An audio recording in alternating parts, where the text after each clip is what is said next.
ব্যস্ততার শহর ঢাকা শহর। ঢাকা শহর যাকে আমরা ব্যস্ততার শহর বলে চিনি, তার এই অবস্থা। সকাল হয়ে গেছে, তারপর রাস্তাঘাটে কোনো গাড়ি ঘোড়া কোনো কিছুর খোঁজ খবর নেই।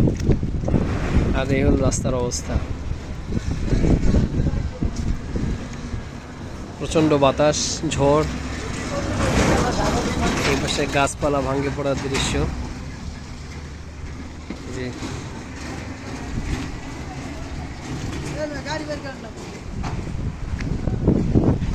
রাস্তাঘাটে মানুষ।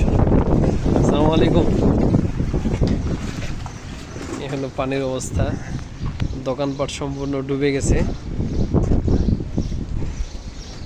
দোকানপাট সম্পূর্ণ পানির নিচে চলে গেছে। মানুষও অনেক কষ্ট করে যাতায়াত করতেছে।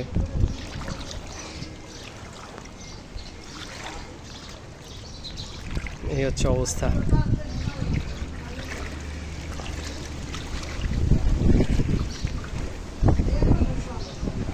এই যে মানুষজন কষ্ট করে বসে আছে। হোটেল বন্ধ, পুরো পানিতে চলে গেছে। এই রাস্তার উপর দিয়ে নৌকা চললে কোনো সমস্যা হবে না, আশা করা যায়। সুন্দর মতো চলবে ইনশাআল্লাহ। ভাগ্যক্রমে কিছু উঁচু উঁচু বাড়ি যেগুলো রক্ষা পেয়েছে, আর বাকি এই সমস্ত বাড়ি যেগুলো একটু নিচু, সেগুলোতে পরিপূর্ণ পানি ঢুকে একদম শেষ।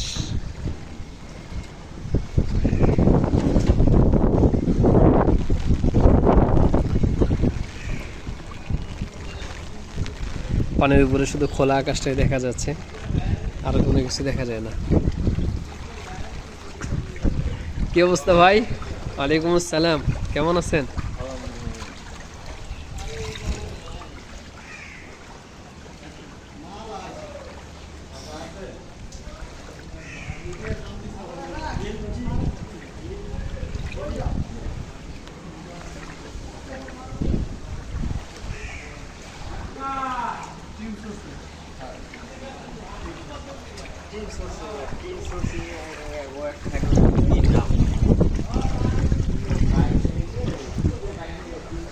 এটি হচ্ছে আমাদের বাসা, পাঁচতলা।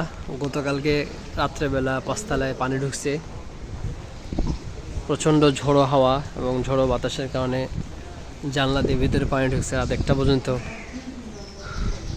পানিগুলো নিষ্কাশন করতে হয়েছে। আর এই যে সকালবেলা অবশ্য ফজর নামাজের আগে পানি ঢুকে গেছিল, এখন অবশ্য মোটামুটি পানি কিছু নিচে নামছে।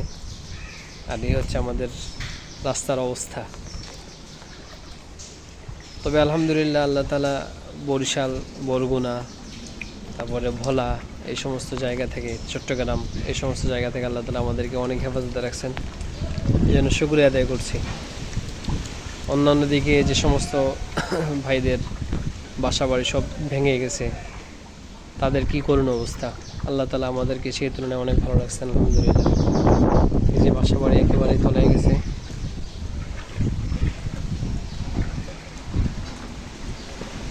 পানিতে মানুষজন খুবই কষ্ট করছে।